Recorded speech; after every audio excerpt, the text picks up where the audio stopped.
Asamblea en la carpintería. Hubo una vez en la carpintería una asamblea de herramientas para arreglar sus diferencias. Presidía la reunión el martillo. Al comenzar, la asamblea le pidió la dimisión. ¿Razón? Hacía demasiado ruido y se pasaba el tiempo golpeando. El martillo a su vez pidió que se retirara el tornillo. Había que darle muchas vueltas para que sirviera de algo. Ante este ataque, el tornillo pide la expulsión de la lija. Es muy áspera en su trato y siempre tiene fricciones con los demás. A su vez, esta pide que sea expulsado el metro. Se pasa la vida midiendo a los demás según su regla, como si fuera perfecto. En ese momento, entra el carpintero y se pone a trabajar con todos. Aquel día, concluyó un lujoso armario. Cuando se retiró el carpintero, continuó la asamblea de herramientas. Tomó la palabra el serrucho y dijo: «Señores, ha quedado demostrado que tenemos defectos, pero el carpintero trabaja con nuestras cualidades. Eso es lo que nos hace valiosos. Así que dejemos a un lado nuestros puntos débiles y concentrémonos en la utilidad de nuestros puntos fuertes». La asamblea encontró que el martillo era fuerte. El tornillo unía y daba consistencia. La lija era especial para quitar asperezas. Y observaron que el metro era preciso y exacto. Entonces se sintieron un equipo capaz de producir y hacer cosas de calidad. Y se sintieron orgullosos de sus fortalezas y de trabajar juntos.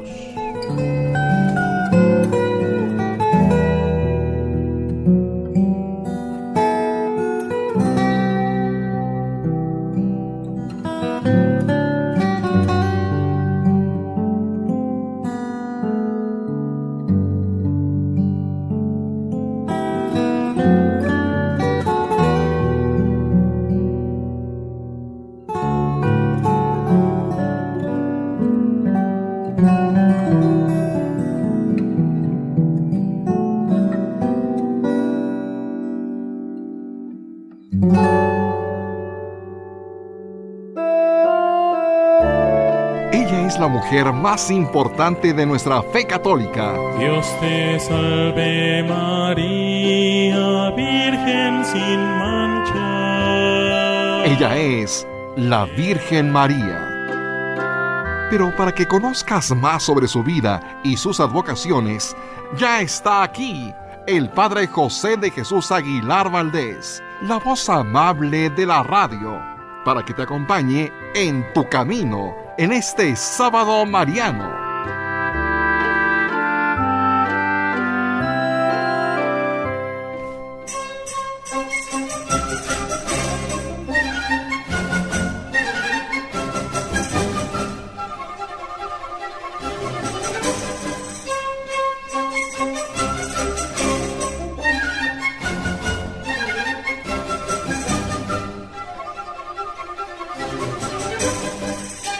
¿Qué tal, amigas y amigos? Muy buenas tardes y bienvenidos a este programa En tu Camino, en este día que dedicamos a conocer más acerca de la cultura, la música, el arte y la espiritualidad que surgen de la devoción a la Virgen María y que por eso llamamos sábados marianos. Estos programas nos dan la oportunidad de adentrarnos en las tradiciones populares, las historias surgidas en diversas partes del mundo e incluso las leyendas que se transmiten de generación en generación en algunas poblaciones.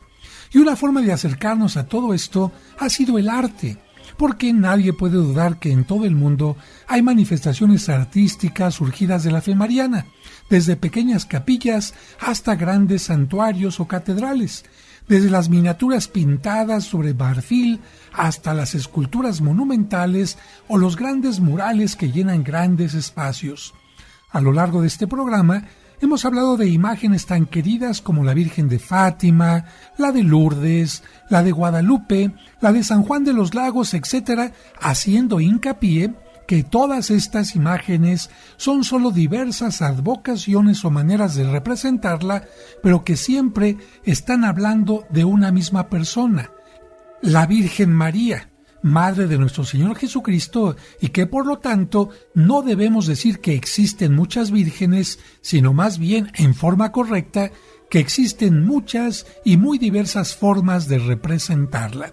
Pero antes de tocar el tema del día de hoy, que será muy interesante, quiero reconocer el trabajo de nuestro productor Sergio Enríquez Morín, de quien está en los controles, y también saludar a mis colaboradores del día de hoy. David Chávez, muy buenas tardes. Buenas tardes, Padre José. Como siempre, encantado de saludarlo, de participar en este programa y saludar a los amigos del auditorio. Y también Salvador Romero, diácono. Buenas tardes, Salvador. Muy buenas tardes, Padre José. Amigos, qué gusto estar con ustedes en estos sábados marianos. Y bueno, amigos, nuestro deseo es que tú conozcas en cada programa más sobre estas advocaciones, su origen, el significado de cada uno de sus elementos y muchas otras cosas más. Y con el deseo de responder a las inquietudes de nuestro querido auditorio, hoy en este programa vamos a hablar de las advocaciones de la Virgen María en la Iglesia Ortodoxa, porque ellos no tienen las mismas advocaciones o representaciones que en la Iglesia Católica, aunque nosotros sí tenemos algunas de las suyas. Pero para comenzar tenemos que decir en forma sencilla qué es la Iglesia Ortodoxa. Miren, podemos decir que la Iglesia Católica y la Iglesia Ortodoxa son dos partes de una única iglesia, la que Cristo vino a fundar, y esto nos tiene que quedar muy claro porque Cristo solo vino a fundar una sola iglesia, y por eso decimos que la católica y la ortodoxa son parte de la iglesia que fundó Cristo, a diferencia de muchísimas, cientos o miles que han sido fundadas por los hombres, como por ejemplo la iglesia de los mormones, la de los testigos de Jehová, los anglicanos, luteranos y muchas de las llamadas iglesias protestantes que no fueron fundadas por Cristo y por eso no tienen la misma antigüedad que la iglesia católica, sino más bien son iglesias que surgieron a partir del siglo XVI, es decir, más de 1500 años después de la que Cristo fundó. Y como consecuencia tampoco tienen los mismos dogmas. En los primeros 1000 años del cristianismo, la Iglesia Católica Ortodoxa y la Iglesia Católica Romana eran una sola iglesia. Debido a esto, ambas iglesias comparten muchas cosas en común. Son católicas, es decir, universales, y apostólicas porque tienen sucesión apostólica, es decir, son herederas de las comunidades cristianas fundadas por los mismos apóstoles. Y sobre todo, amamos con un cariño especial a la Virgen María, por lo que tanto en la Iglesia Católica como en la Ortodoxa tenemos muchas representaciones de ellas y de los santos. Sin embargo, aunque hay muchas cosas en común entre nosotros y los ortodoxos, existen diferencias que han ido aumentando en los años. En ese sentido, podemos decir que la Iglesia Católica y la Iglesia Ortodoxa tenemos y compartimos en general la misma fe. Y lo repito, compartimos la misma fe. Lo que nos hace distintos son más bien temas sobre la autoridad, la forma de celebrar los sacramentos y también el idioma. Por ejemplo, en el idioma, sus escritos y ritos pueden ser en griego o en el idioma de los rusos, el cirílico, además de otro idioma. En sus vestiduras son muy dados a utilizar capas con muchos dorados. También usan coronas y mucho incienso. Y es interesante saber que sus incensarios llevan cascabeles para que, además de perfumar con el incienso, propicien un sonido agradable. Generalmente los ministros ortodoxos se visten con túnicas o sotanas negras y usan también largas barbas y largas cabelleras. Algunos de sus ministros pueden estar casados, pero los obispos no. En lo que se refiere a la autoridad, los católicos reconocemos a un solo líder, el sucesor de San Pedro, a quien le llamamos sumo pontífice o papa, y sabemos que su sede, la sede a nivel mundial, está en Roma. Dicho de otra manera, nuestra cabeza es el papa que está en Roma. En cambio, los ortodoxos no reconocen una sola autoridad. Ellos piensan que hay una máxima autoridad por territorio, y a esa autoridad le llaman patriarca. El patriarca más importante a nivel de antigüedad fue el de Constantinopla, hoy Turquía. A este le siguen el de Grecia y el de Chipre, Alejandría en el norte de Egipto, el de Antioquía en Siria y el de Jerusalén. Años después surgió el de Moscú y también otros considerados más pequeños como el Patriarcado de Georgia, Polonia, Hungría, Rumanía, Bulgaria, Albania y Serbia. Fíjense, amigos, que cada uno de estos lugares considera a su patriarca como el más importante del mundo, y entre ellos se consideran como semejantes, por lo tanto, no hay uno que funja como cabeza. Esto puede llevar a algunos problemas serios porque, en caso de que hubiera una discusión o diferencia entre algunos patriarcas, ¿quién fungiría como líder o mediador para saber quién está en lo correcto? En la Iglesia Católica no tenemos este problema porque, aunque cada obispo es la máxima autoridad en su territorio y el Papa reconoce esta autoridad, también en caso de algunas diferencias o mal comportamiento de un obispo, el Papa puede poner orden como cabeza de la Iglesia. Pues ya con estos elementos podemos decir que los apóstoles fueron como los primeros obispos de la Iglesia y que mientras iban predicando y formando nuevas comunidades, también iban dejando en cada una de ellas un obispo elegido y consagrado por ellos para que se encargara de mantener la unidad entre los fieles y que nadie cambiara lo enseñado por Cristo. Pues ya estamos avanzando sobre lo que es la Iglesia Ortodoxa y regresaremos en el siguiente corte para continuar hablando sobre las advocaciones de la Virgen María en esta iglesia. Regresamos enseguida, no le cambie. Hacemos una pausa y regresamos pronto para seguir escuchando el Sábado Mariano de En tu Camino. Al reunirnos en nombre del Señor. En el nombre del Padre, y del Hijo, y del Espíritu Santo. Amén. La Santa Misa, celebrada por el Padre José de Jesús Aguilar Valdés, todos los domingos a las 12 del mediodía, aquí, en tu camino. Cristo está en medio de nosotros. En tu camino, un programa para encontrar la meta. Seguimos escuchando el Sábado Mariano de En tu Camino. Rápidamente les explico qué son las misas gregorianas. Las misas gregorianas es una misa diaria que se aplica por los difuntos durante todo un mes sin absolutamente ninguna interrupción. Estas misas lamentablemente no se pueden llevar a cabo en todas las parroquias porque, en general, los párrocos tienen un día de descanso y algunas parroquias cierran algunos días. Solamente en las parroquias que no tienen ningún día que se cierre se pueden llevar a cabo las misas gregorianas, como en la parroquia de San Cosme, donde está un servidor. Así que estas son las misas gregorianas. Se pide un donativo pequeño para que la parroquia también pueda tener fondos y también pueda llevar a cabo los trabajos de restauración. ¿Quieren mayor información? Bueno, ¿quieres anotar a tu difunto? Puedes marcar a este teléfono que también es WhatsApp, 55 55 66 7744. Te lo repito nuevamente, 55 55 66 7744. Y este otro teléfono también es WhatsApp, es 55 5705 5939. 55 5705 5939.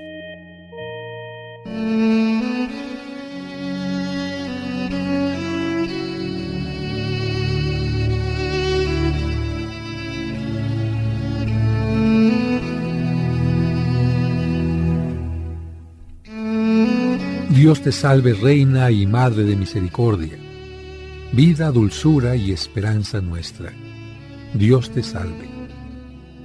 A ti clamamos los desterrados hijos de Eva, a ti suspiramos gimiendo y llorando en este valle de lágrimas. Ea, pues, Señora, abogada nuestra, vuelve a nosotros tus ojos misericordiosos, y después de este destierro, muéstranos a Jesús, fruto bendito de tu vientre. Oh clemente, oh piadosa, oh dulce Virgen María, ruega por nosotros, Santa Madre de Dios, para que seamos dignos de alcanzar las promesas de nuestro Señor Jesucristo. Amén. Agni parthene despina grande Theotoke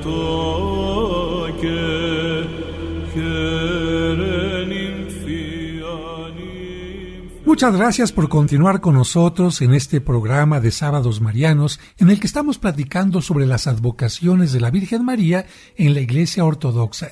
Y antes de irnos al corte decíamos que los apóstoles fueron como los primeros obispos de la Iglesia y que mientras ellos iban predicando y formando nuevas comunidades, también iban dejando en cada una de ellas un obispo elegido y consagrado por ellos para que se encargara de mantener la unidad entre los fieles y que así nadie cambiara lo enseñado por Cristo. Así, cada obispo era la máxima autoridad en su territorio, pero pronto reconocieron que el obispo de Roma, que de alguna manera era el sucesor de San Pedro, tenía una autoridad especial.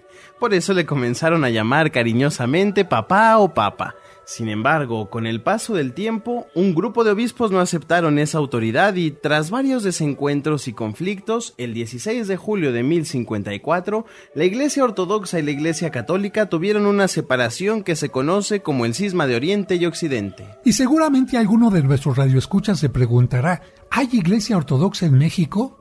Y la respuesta es sí. Y es que con motivo de ciertas persecuciones contra los cristianos, especialmente en Siria, algunos ortodoxos de Antioquía tuvieron que salir de ese país y viajaron al nuestro. Y a finales del siglo XIX, la Iglesia Ortodoxa Antioquena, es decir, derivada de la de Antioquía, inició sus actividades en México. ¿Y cuáles son las sedes de la Iglesia Ortodoxa en México? Pues miren, la comunidad ortodoxa de la Ciudad de México se concentra en la Catedral de San Jorge, ubicada en Tuxpan 30 en la colonia Roma Sur. En el Estado de México, la comunidad se reúne en la Catedral de San Pedro y San Pablo, ubicada en Huixquilucan, y también en el Monasterio de San Antonio el Grande, en el municipio de Jilotepec. Otros dos lugares fuera del área metropolitana son la Parroquia de la Dormición de la Virgen en Mérida y la Misión Ortodoxa en Tijuana. Bueno, y otra pregunta que algunos radioescuchas suelen hacernos es que si los católicos tenemos a San Pedro como símbolo de nuestra Iglesia Apostólica, ¿a quién tienen los ortodoxos? Y respondemos diciendo que a San Andrés. Él es el santo patrono y cabeza de la Iglesia Ortodoxa, del mismo modo que San Pedro lo es de la Iglesia Católica Romana y San Marcos de la Iglesia Copta de Egipto. Recordemos que San Andrés, el hermano de San Pedro, fue el primer apóstol llamado por Jesús. Una tradición muy antigua cuenta que el apóstol fue crucificado en Patras, en Grecia, donde lo amarraron a una cruz en forma de X y allí estuvo padeciendo durante 3 días, los cuales aprovechó para predicar e instruir en la fe a todos los que se le acercaban. San Andrés es también el santo patrón de varios países como Rusia, Rumanía, Escocia, Grecia, Ucrania y Malta. Y ya con estos elementos podemos comenzar a hablar de las imágenes de la Virgen María entre los ortodoxos. Y lo primero que tenemos que decir es que hay muchas. Al igual que en nuestros santuarios, ellos no solo pueden tener una, sino diversas formas de representarla.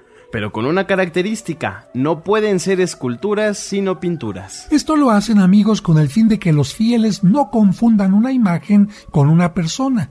Es decir, que recuerden que las imágenes de Cristo, de la Virgen o de los santos son solo eso, imágenes, pero no es el santo en persona, porque de lo contrario se estaría cayendo en la idolatría. Así que amigos, si entramos en una iglesia ortodoxa, lo primero que notaremos es que no hay esculturas, solo pinturas. Y a estas pinturas ellos le llaman ícono o icono. Entre estas dos palabras se usa más la de ícono, pero en realidad puede decirse de las dos maneras porque ambas palabras derivan de la palabra griega eikon, que significa imagen. Por cierto que a partir del uso de las imágenes en las computadoras es que se empezó a utilizar más y más la palabra ícono para hablar de cualquier imagen. Así es, David, y fíjate que yo quisiera comentar algo. Nosotros lamentablemente en nuestra iglesia católica tenemos algunas imágenes muy feas. ¿Y sabes por qué? Pues porque las hacen por serie y a veces las hace una persona que no tiene ni el cariño ni la preparación adecuada para hacerlo. A diferencia de esto, cuando los ortodoxos hacen un ícono, no lo pueden hacer en serie como si fuera una fábrica en la que salen imágenes a diestra y siniestra, sino que tienen que hacer todo un protocolo, ya que se trata de una imagen que va a ser bendecida o consagrada con la finalidad de ayudarnos a acercarnos a Dios. La mayoría de los íconos son hechos por monjes, pero pero eso no impide que los pueda hacer otra persona.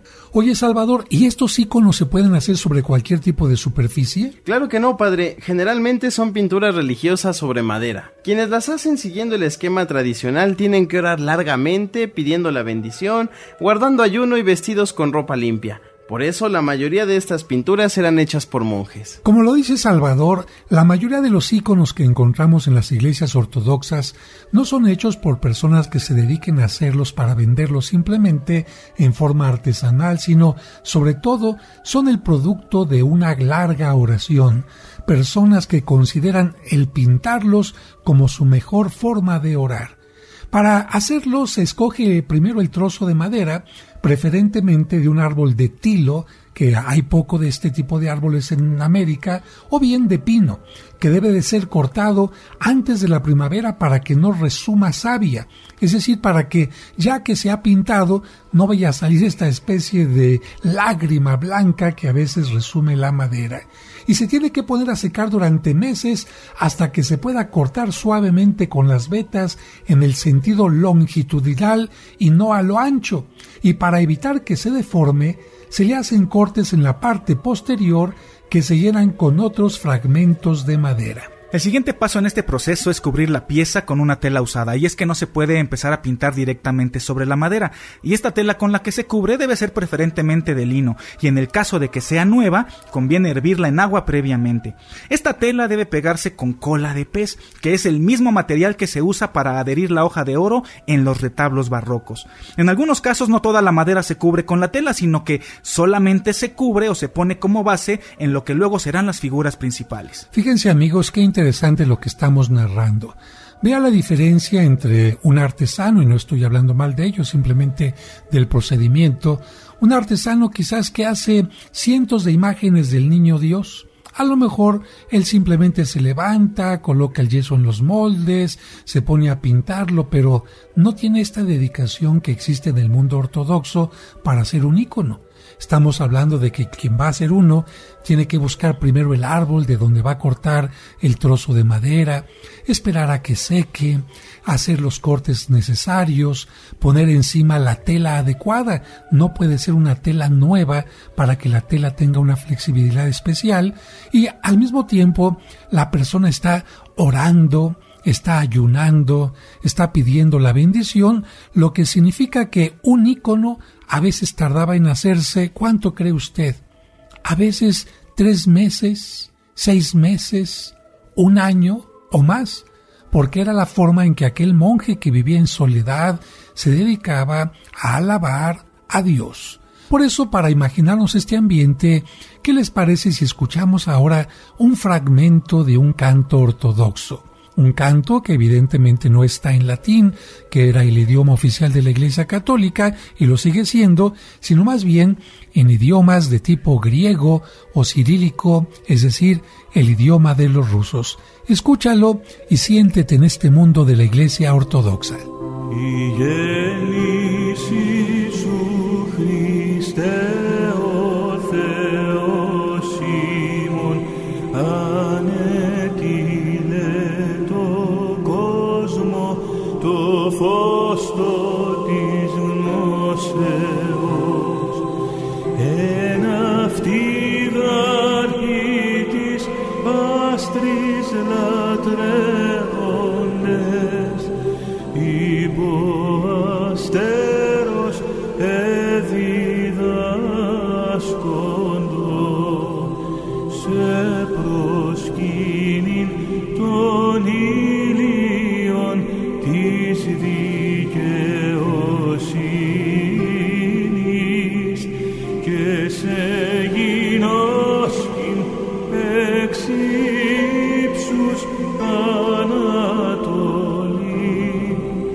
Hacemos una pausa y regresamos pronto para seguir escuchando el Sábado Mariano de En tu Camino.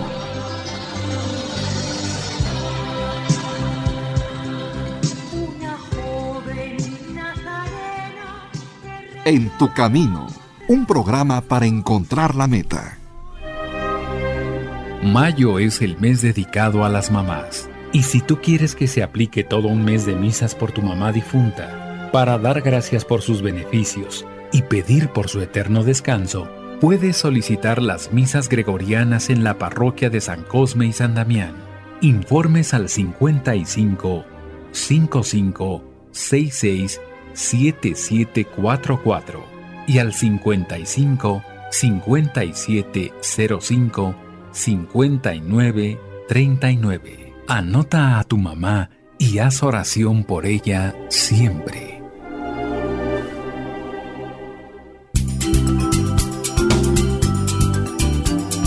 Estás escuchando En tu camino. En tu camino. Con el Padre José de Jesús Aguilar Valdés, la voz amable de la radio. En tu camino, con el Padre José de Jesús Aguilar Valdés, la voz amable de la radio. Seguimos escuchando el Sábado Mariano de En tu camino. Agni parthene despina grande theotoke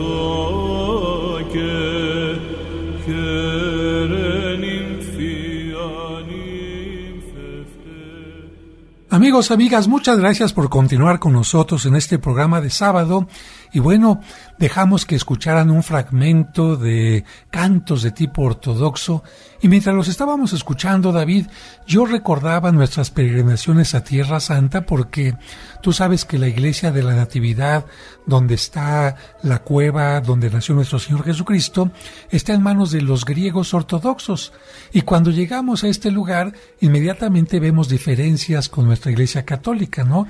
En primer lugar, las vestimentas de tipo negro. ¿Qué otro tipo de cosas, David? Efectivamente, padre, entrar a este tipo de templos es una experiencia totalmente diferente, porque aparte de que la iluminación es diferente, bueno, ver a estas personas vestidas de negro con largas barbas, unas especies de bonetes, todos están de la misma forma, unos grandes crucifijos en el pecho, los candelabros que dominan estos lugares, candelabros de aceite con cristales rojos, azules, las imágenes que, como decíamos, en la iglesia ortodoxa no se permiten las esculturas, entonces hay por todas partes en el templo, que esto de la iglesia de la Natividad, padre, es muy, muy, muy bonita, pero también recuerdo ahora la iglesia ortodoxa, el templo que tienen, como la tumba de la Virgen, que también es importante en esta zona de Jerusalén. Así es, el lugar que se conoce dentro del Monte de los Olivos como la tumba de la Virgen está en manos de la iglesia ortodoxa también, y ahí recuerdan el lugar donde supuestamente fue llevado el cuerpo de la Virgen María y donde subió a los cielos.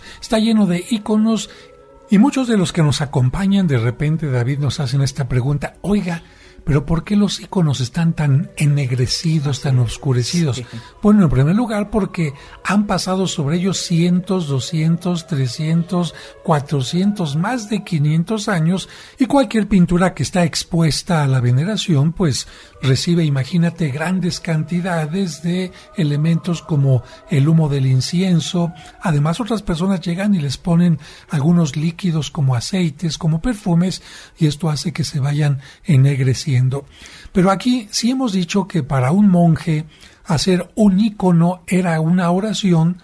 Tú no le puedes corregir la oración al monje. Es decir, el monje llegó, puso su oración en el altar, a un lado del altar, en el iconostasio, como mencionabas, y ahí la deja. Es como si yo te preguntara: una persona llega y pone un exvoto en la Basílica de Guadalupe, es decir, estamos hablando de aquel tiempo, especialmente finales del siglo pasado o todo el siglo pasado, donde la gente hacía una imagen sobre una laminita diciendo: doy gracias a la Virgen de Guadalupe porque me curó después de este accidente. Y en la laminita está pintado el accidente, y con sus letritas en forma sencilla la persona llevó esto como oración. Y alguien llega y dice: no, esta oración está incorrecta, le tengo que cambiar la ortografía, no, aquí la imagen no la puso derechita, la tengo que enderezar. Pues no, alguien diría: no, señor, esta oración la trajo a aquella persona como acción de gracias por su fe y usted no le puede cambiar nada. Por esta razón, en algunas iglesias ortodoxas tan antiguas como las que visitamos, hay íconos donde no se acepta que les haga nada. La misma iglesia de la Natividad, más de 1000 años que no le hacían ninguna limpieza ni siquiera a las columnas. Por esa razón entrábamos y ¿cómo estaba la columna? Totalmente ennegrecida, de todos los peregrinos que se recargan, el humo de las velas, pues todo el ambiente que pasa por ahí. Y ahora en estos últimos años hemos visitado la iglesia de la Natividad, donde finalmente los ortodoxos permitieron que se hiciera una limpieza y caray, hasta las columnas que se veían negras estamos viendo que eran blancas, ¿no? Sí, efectivamente, y este ejemplo de los íconos, cómo se van deteriorando y que no les pueden hacer ningún cambio, lo vimos en el monasterio del Monte de la Cuarentena, padre, que también son lugares además que son muy cerrados, no tienen mucha ventilación, no tienen mucha iluminación y son visitados por muchísima gente que enciende veladoras, que enciende cirios y pues todo esto va contaminando el lugar. Así es, ellos, como le hemos dicho, utilizan mucho el incienso, pero en grandes cantidades tienen a veces más de 700 lámparas de aceite en un solo lugar. Imagínense el aceite de olivo, además de las velas que ellos colocan como acción de gracias. Ellos no tienen veladoras, utilizan velas siempre largas y no de una sola, sino que hacen racimos de 12 velas. Imagínense juntar 12 velas juntas, ¿no? Y encender el pabilo de una para que se enciendan las 12 y colocarlas sobre una charola de arena para que ahí se sostenga hasta que se acaben de quemar las velas. Entonces mucho incienso. Bueno, pero no nos desviamos del tema, solamente les decía, amigos, que esta música me hizo recordar aquellos lugares, casi hasta percibo el incienso y siento que estoy en la iglesia ortodoxa. Así que estábamos hablando de cómo se prepara uno de estos íconos en la iglesia ortodoxa, con mucha oración, con mucho detenimiento. Se ha colocado ya una tela de lino sobre la tabla. ¿Y qué está pasando? Pues que ya está casi listo para pintar, pero antes hay que hacer algo con la tela. La tela se tiene que cubrir con una mezcla de tiza y cola que hoy se puede sustituir sin mayor problema por yeso. Así es lo que se conoce en el mundo de las artes plásticas como yeso o escayola. Ya tenemos esto, entonces el que está haciendo el icono empieza a dibujar con una punta metálica, es decir, con un punzón, o bien con un pincel y pintura negra, solamente la silueta de la escena que ha elegido. Y aquí es muy importante, el monje o el pintor no se pone a pensar, a ver qué se me ocurre. No, todos los días, las semanas de oración que estuvo haciendo antes de este momento, fueron para que Dios le iluminara qué tipo de escena iba a hacer.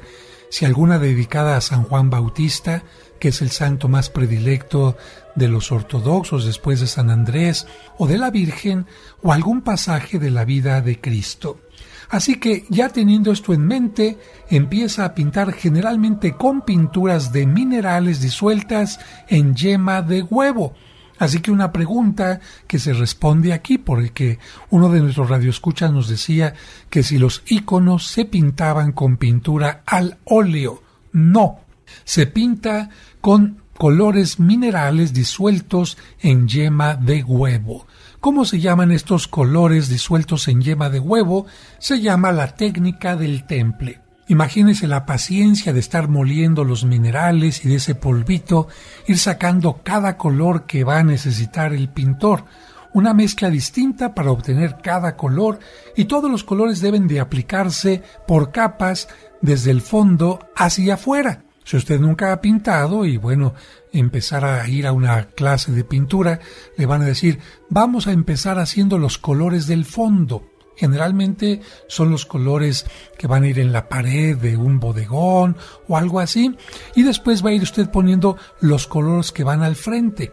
Por ejemplo, si voy a pintar una cara, pinto primero el color carne y después iré poniendo sobre esa cara color carne los brillos en blancos que generalmente se dan en la nariz, en la frente, a lo que en la pintura al óleo se le llama las veladuras, y es lo que hace más valioso y más importante una pintura, y lo que lamentablemente las personas que se dedican a restaurar se llevan cuando están limpiando una pintura. Por eso hay que tener mucho cuidado cuando mandamos a restaurar una pintura al óleo. Y una vez acabado el icono o icono, y no solo para preservarlo, se debe de cubrir con una capa de aceite de olivo, que va a ser como una capa de barniz, que además de su función principal, que es protegerlo, también dará un tono homogéneo a la obra y profundidad al tema. Así es, así que no se pinta al óleo, pero al final se le da una capa de óleo. Y lo más difícil es dar la primera capa en el rostro de las figuras, y a esta capa se le llama zanquir o bosquejo. Y ustedes, amigos, quizás hayan visto algunas imágenes que, además de la pintura, tiene sobrepuesta una capa metálica. ¿Cómo se llama esta capa y qué es lo que cubre del icono, Salvador? Esta capa metálica, padre, que casi siempre es de plata, se llama risa. Pero ojo, no risa con S, sino con Z. Y esta risa cubre el icono dejando solo a la vista la cara y las manos de la imagen. Fíjense, amigos, que esta capa de la que nos habla Salvador tiene un sentido. Es para proteger la imagen, especialmente de aquellas personas que llegaban a tocar la imagen. Entonces, al permitir que se viera solamente la cara y las manos, los fieles podían tocar toda la parte de la pintura sin dañarla. Pero a veces, para darle un sentido de mayor sacralidad, no solamente le ponen este vestido, vamos a llamarle así, de metal, sino también le ponen un vestido de tela sobre el metal. ¿Y este vestido cómo se le llama, Salvador? Este vestido se llama pelena. De esto y más seguiremos hablando al regreso del corte. No le cambien.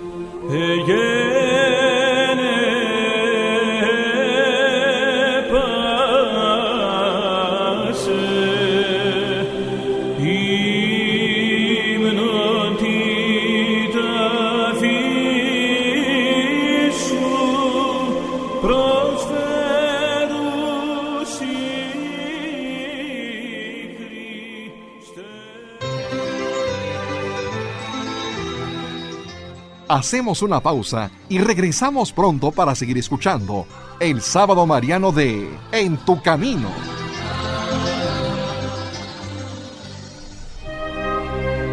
Mayo es el mes dedicado a las mamás. Y si tú quieres que se aplique todo un mes de misas por tu mamá difunta, para dar gracias por sus beneficios y pedir por su eterno descanso, puedes solicitar las misas gregorianas en la parroquia de San Cosme y San Damián. Informes al 55 55 66 7744 y al 55 57 05 59 39. Anota a tu mamá y haz oración por ella siempre.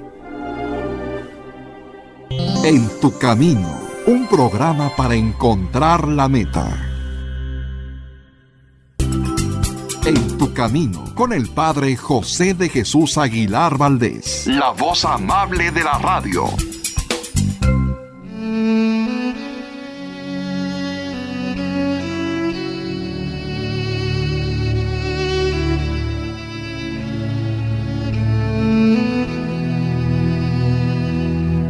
Señor, qué difícil es reconocer cuando se está equivocado. ¿Cómo aceptar que el otro tenía la razón? ¿Cómo aceptar que no era correcta la información que se tenía o lo que aparentemente se creía? En este momento, hay alguien que sabe que se equivocó y le cuesta trabajo reconocerlo ante los demás. Quizás sienta esto porque piensa que quien se equivoca vale menos o pierde valor. Por eso, hoy te pedimos que le des la humildad suficiente para pedir perdón y para comprender que quien se equivoca no pierde su valor, simplemente se equivocó. Y especialmente te pedimos que nos ayudes a aprender de nuestros errores. Amén.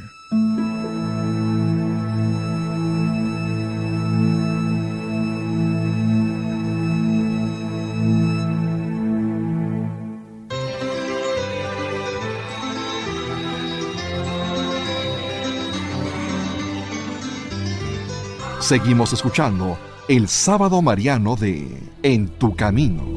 Agni parthene thespina grande theotoke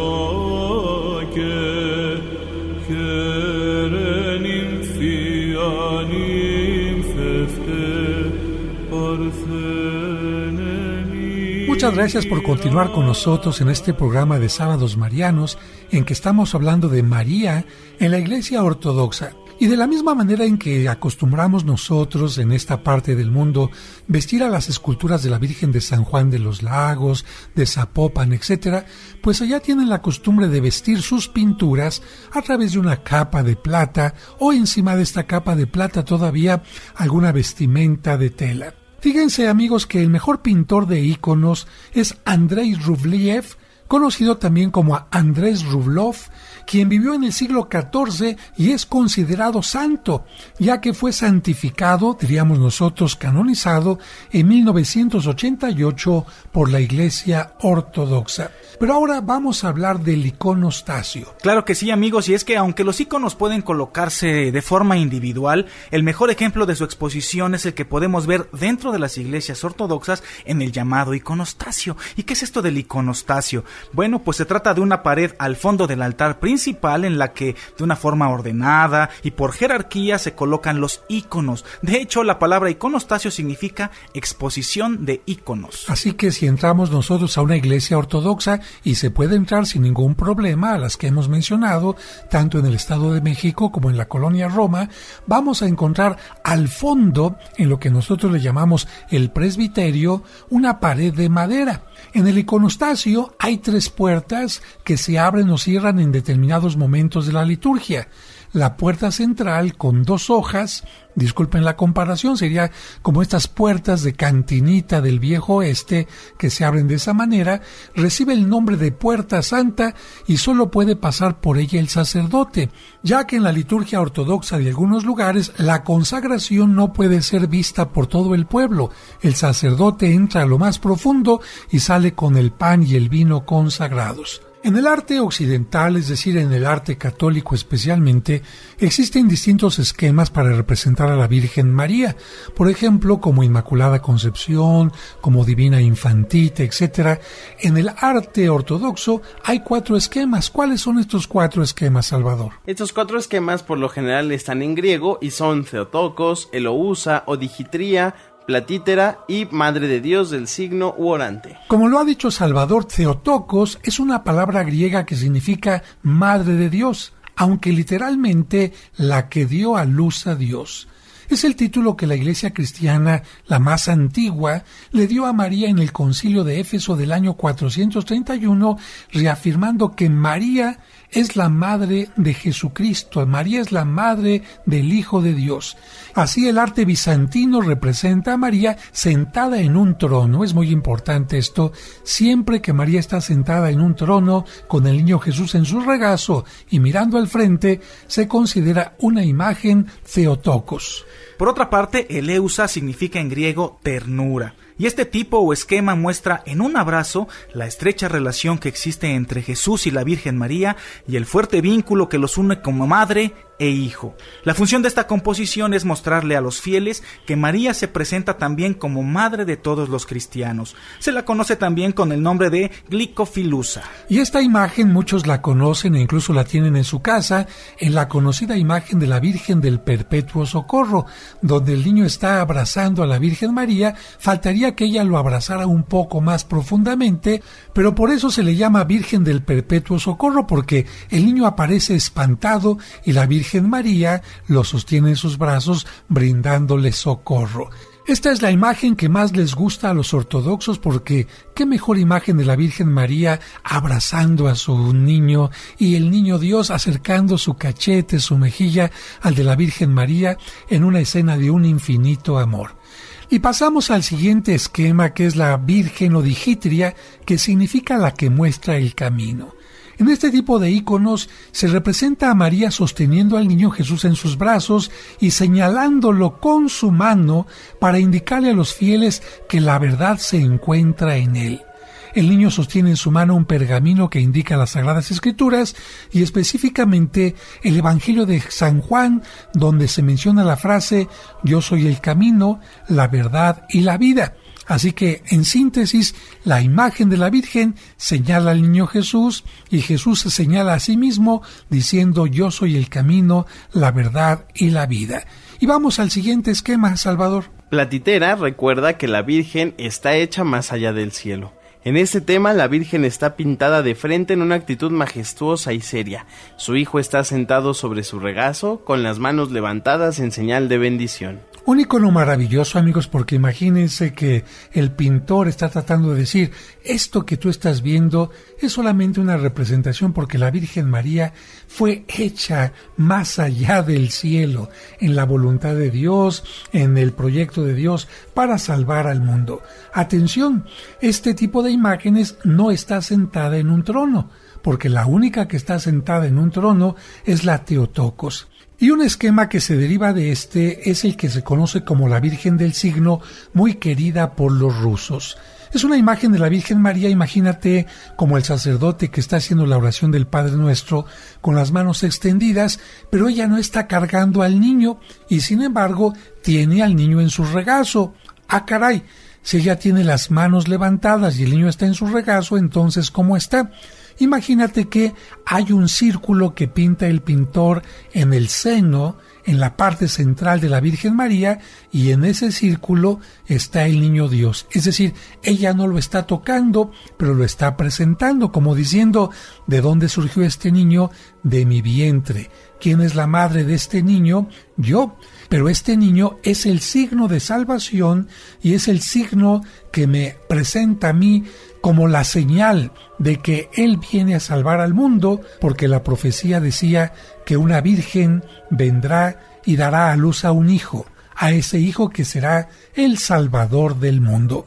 Pues amigos, estamos llegando al final de este programa y yo solamente quisiera algo. Que tengan un acercamiento a la Iglesia Ortodoxa, que quienes vivan allá por Huixquilucan visiten esta catedral que se ha inaugurado recientemente, cuando estaba el señor Chedraui, que en paz descanse, al frente de esta Iglesia Ortodoxa, no solo de México, sino también de América Latina, y que gocen de estos maravillosos íconos, o también aquí en la colonia Roma. Y antes de terminar este programa quisiera que escucháramos un tema griego. ¿Por qué, David? Porque de repente la gente dirá, pues yo me imagino a los ortodoxos así de negro, con sus barbas, con su incienso, totalmente serios, como que nunca sonríen, como que nunca tienen fiestas o bailes, y no es así. Hemos hablado de una parte de la Iglesia Ortodoxa, pero tienen también muchos momentos festivos de folclore, sea con cantos en ruso, cirílico, o bien también con cantos y bailes de tipo griego, en donde por cierto acostumbran mucho cuando hay una fiesta romper platos de barro. Cuando la gente está bailando y cantando, te llevan así como 20, 30, 40 platos de barro, y si te gusta el que está bailando, agarras el plato y ¡zas! Al suelo. Eso lo vive mucha gente que va a Atenas y de repente está en un restaurante y está cenando y ves que de la mesa de un lado empiezan a aventar un plato y otro, y dices, ya se peleó el señor con la señora. No, pero así es la costumbre.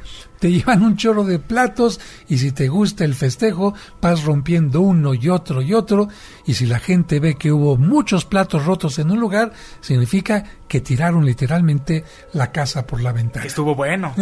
Nos despedimos, Salvador, muchas gracias por haber estado con nosotros. Muchas gracias, Padre José. Amigos, que tengan excelente sábado. Muchísimas gracias, David. Gracias a usted, Padre. Amigos del auditorio, Salvador, que tengan excelente tarde de sábado. Y terminamos con este canto griego que se llama Opa Opa Tabutsuki. Que Dios les bendiga.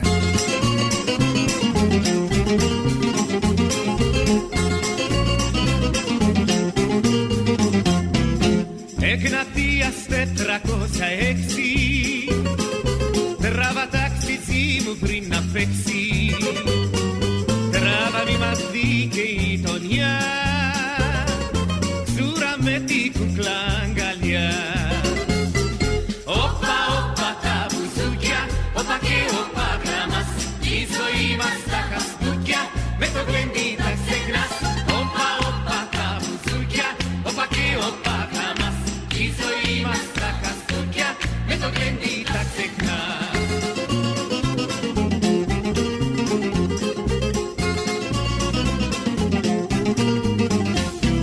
Ξύπνησε η Σαλονίκη πάλι Άρχισε σκληρή βία πάλι Όμως το κορίτσι μου κι εγώ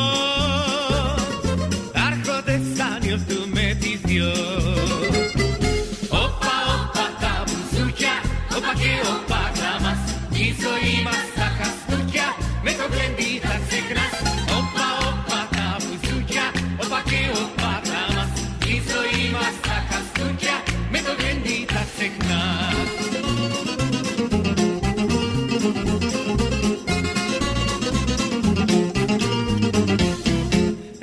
días te trajo sia exi, vame na playa su me prinfexi, onirona tu me maiko, omorfoto kosmoto kako.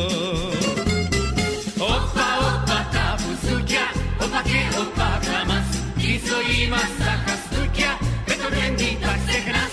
Opa, opa, tabuzukia, opa ke opa kramas, iso imasa kastukia, beto bendita segnas. En tu camino, un programa para encontrar la meta.